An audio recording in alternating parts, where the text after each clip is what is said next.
Hola gente de Electrotodos, soy Juan y hoy vamos a comenzar una nueva serie acerca de una dummy load, así que comenzamos. Bueno, las dummy load, también conocidas como carga electrónica en español o electronic load también en inglés, es básicamente una resistencia cuyo valor es controlado electrónicamente. El objetivo de que este valor pueda ser controlado de manera electrónica es el de permitir la circulación de una corriente que siempre tenga el mismo valor sin importar la tensión que le esté cayendo a la resistencia.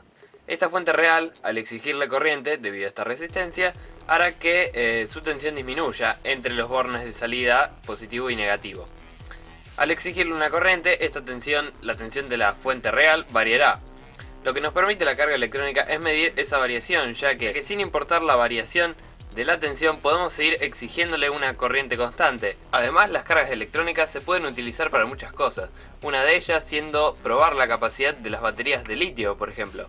Nos fijamos cuánta corriente va a poder entregar, siendo esta fija, durante ese determinado tiempo, y con eso podremos calcular los miliamperios-hora. Una resistencia electrónica, además de para probar fuentes, para probar la descarga de baterías, nos permite trabajar en otros modos, además del de corriente constante, como por ejemplo potencia constante o resistencia constante. En el modo de potencia constante, lo que haremos es setearle un valor de potencia que queremos que ésta disipe. Y sin importar la tensión que haya, esta ajustará automáticamente la corriente para que esa potencia disipada sobre ella sea la adecuada. En el modo de resistencia constante, esta actuará como una resistencia convencional, siendo su valor óhmico equivalente fijo. Con esto lo que quiero decir es que es un instrumento muy versátil para el laboratorio, ya que nos permite realizar muchos tipos de mediciones y pruebas, tanto a nuestro propio equipamiento como a circuitos que estemos probando. Analizar curvas de regulación o incluso plotear los datos, es decir, graficarlos mediante una computadora. Y ahora ustedes se preguntarán, ¿cómo funciona una dummy load? Bueno, el circuito básico de una dummy load, que es la que nosotros vamos a utilizar, es este. Este circuito lo implementó Dave Jones, tienen el video abajo en la descripción, y hoy en día lo usa muchísima gente. Básicamente lo que tenemos acá es un MOSFET, tenemos la entrada de nuestro circuito a probar, el positivo y el negativo, y acá tenemos un pin de control. Sobre este pin de control, cada vez que nosotros pongamos, por ejemplo, 1 voltio, la corriente que circulará por la salida será 1 ampere. Entonces, cada vez que nosotros pongamos una determinada tensión, esta tensión será proporcional a la corriente que circulará por acá. En este caso, al poner 1 voltio, circulará 1 ampere, ya que el feedback que está tomando nuestro amplificador operacional tiene una resistencia de 1 ohm. Por ende, cuando circule 1 ampere por acá, sobre esta resistencia de 1 ohm va a caer 1 voltio.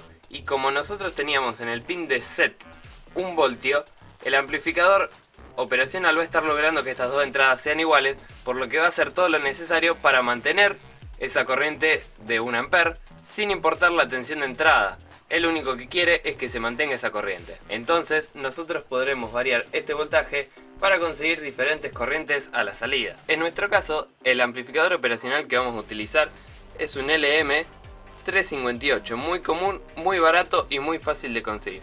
El MOSFET que vamos a utilizar va a ser un IRF Z44N.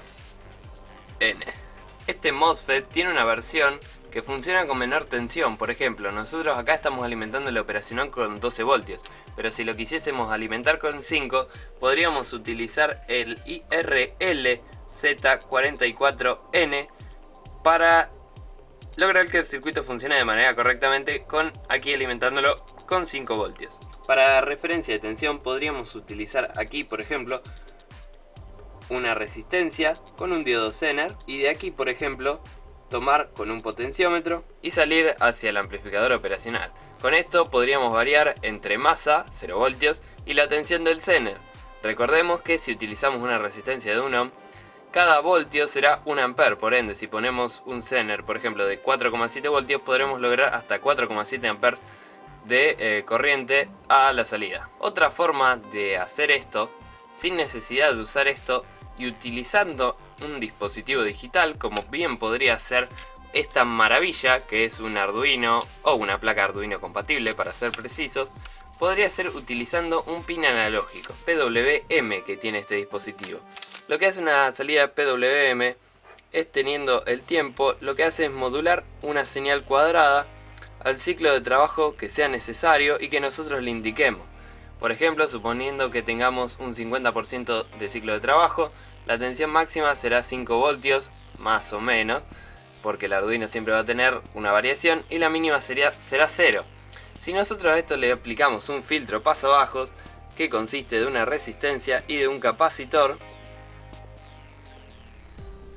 a la salida de esto obtendremos, suponiendo que el filtro pasabajos compuesto por la resistencia y el capacitor sea el correcto, obtendremos a la salida una tensión que será proporcional a la modulación que tenga esta señal.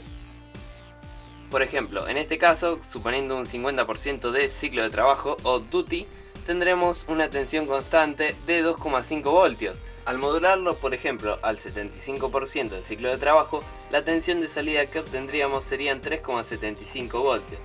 Y si lo modulásemos a un 25%, la tensión de salida sería de 1,25 voltios. Con esto podremos obtener con un Arduino una tensión que nos va a ser muy útil, que puede ir entre los 0 y los 5 voltios, por lo cual tendremos un rango máximo de corriente de 0 amperes a 5 amperes, suponiendo que utilicemos la resistencia de 1 ohm. En mi caso, 5 amperes es demasiado para lo que yo necesito, por lo que voy a hacer que el rango sea desde los 0 amperes hasta los 3 amperes. Pero como nada es perfecto en la vida, el Arduino tiene una resolución de su conversor digital analógico, o DAC por sus siglas en inglés, de 8 bits. Lo cual significa que tiene 256 pasos. Es decir, que entre 0 y entre 5 voltios va a haber 256 posibles tensiones que va a poder adoptar, luego del filtro pasabajos, nuestra salida. 256 tensiones es bastante poco para una aplicación útil como la que necesitamos nosotros ahora.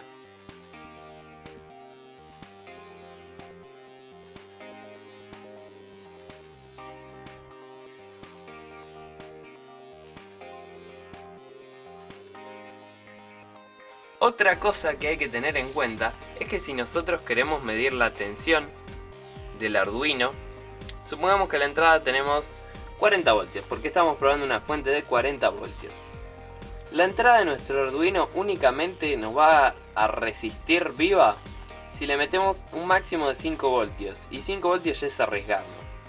Así que lo que podemos hacer es crear un divisor resistivo, y de ese divisor resistivo tomar una segunda tensión. Es decir, acá tendríamos 40 voltios, y si nosotros supongamos que 40 voltios es el máximo de tensión que vamos a ingresar a nuestra dummy load, en mi caso va a ser un poco menos, pero supongamos 40 voltios para este ejemplo. Utilizando los valores correctos de estas resistencias, podremos hacer que en este voltímetro haya 5 voltios como máximo, si utilizamos los valores correctos. Con esto tendríamos solucionado el tema de cómo medir la tensión de vuelta hacia el Arduino. El problema es, ¿cómo medimos la corriente? Bueno, eso es más fácil todavía. No nos olvidemos que en nuestro circuito, para censar la corriente, este amplificador operacional utilizaba una resistencia de 1 ohm, que estaba referenciada a masa. ¿Por qué no usar esto mismo y simplemente engancharlo a uno de los conversores analógicos digitales del Arduino? Entonces ya tendremos una referencia que será 1 voltio por cada amper. El Arduino puede leer la tensión en voltios y mediante una cuenta muy simple puede convertirla a amperes. Les diría que no hace falta cuenta ni siquiera suponiendo que la resistencia sea 1 ohm, pero como las resistencias de potencia tienen tolerancias más o menos grandes, es conveniente medir la resistencia con un multímetro y luego aplicarla al código, que tiene un espacio dedicado para que nosotros carguemos nuestra resistencia de manera manual y las mediciones nos den de forma correcta. Otro aspecto a tener en cuenta es el disipador, ya que no nos olvidemos que esto, como una resistencia más, va a tener que disipar bastante potencia. Supongamos que 40 voltios a 3 amperes serían 120 vatios que tendremos que disipar. En mi caso no voy a utilizarlo para tanta potencia, pero sí voy a suponer que lo máximo que voy a disipar serán unos 50 vatios. Y utilizando todo lo mostrado en un video anterior que hicimos sobre el cálculo de disipadores, pude concluir que este disipador que tenía dando vueltas será más que suficiente. Pero únicamente será suficiente si le agrego un ventilador, que lo que va a hacer es enfriarlo. Otra cosa interesante es saber cómo vamos a mostrar los datos, ya que nosotros sabemos que los vamos a procesar con un Arduino. En este caso, no sé si lo dije, es un Arduino Nano, se consiguen muy baratos. Necesitamos algo para mostrar esos datos. Lo que voy a usar yo va a ser un display LCD 16x2 que se va a comunicar mediante I2C al Arduino Uno. Estos displays tienen la característica de que vienen con una pequeña plaquita adosada. Esta plaquita lo que les permiten es comunicarse mediante el protocolo I2C, por lo que del Arduino solo necesitaríamos dos líneas de datos, en realidad una de datos y una de clock, que serán las dos inferiores. Las otras dos serán de masa y alimentación. El potenciómetro que podemos presenciar acá es utilizado para controlar el contraste del mismo. Estos displays también se pueden conseguir muy baratos y son más que prácticos y recomendados para este tipo de proyectos caseros. Una última cosa que me faltaba por definir es la forma en la que ingresaremos los datos, porque ya tenemos cómo procesarlos, tenemos cómo mostrarlos, es decir, la salida de datos, nos falta cómo ingresarlos. En mi diseño original de DummyLoad, y digo original no porque sea mío, sino porque fue el primero que hice, utilizaba dos potenciómetros y no hacía ningún proceso digital, todo lo hacía de manera analógica. Podríamos utilizar, sin embargo, para este proyecto también, potenciómetros, pero me pareció que era muy absurdo utilizar un Arduino para convertir una señal analógica a digital y de vuelta a analógica, por lo que preferí utilizar este bichito. Este bichito es un receptor infrarrojo. Los receptores infrarrojos se utilizan con todo tipo de controles remotos, por ejemplo este que es de tiras de LED, o este más chiquito que tenía dando vueltas, con el cual estuve haciendo unas pruebas. El problema fue que, primero, que el código se empezó a complicar demasiado, había muchos bugs que llevarían mucho tiempo depurar, y preferí optar por una tercera solución, que es un encoder rotativo. En mi caso, el encoder rotativo todavía no lo tengo en mi mano, pero ustedes estarán viendo una foto de lo que es. Este bichito lo que hace es simular un potenciómetro. La diferencia es que el potenciómetro tiene un tope. Este bichito no, este bichito lo podemos girar infinitamente y va a seguir enviando pulsos al Arduino que podemos interpretar para luego modificar un valor, como por ejemplo el de la resistencia, el de la corriente o el de la potencia. Bueno, en el próximo video vamos a ver un poco más del software con el Arduino y las conexiones necesarias. En este caso solo quería hacer una introducción a lo que va a ser el proyecto. Así que si tienen dudas, sugerencias, preguntas, déjenle en la caja de comentarios abajo y espero que les guste. También les queremos avisar que en Icy Station nos hicieron un código especial de descuento por su tercer aniversario. Va a estar en la descripción para que vayan a verlo. Bueno, y una vez que ya nos hayan seguido en todas nuestras redes sociales, les tengo que decir que soy Juan de Electrotodos y hasta la próxima.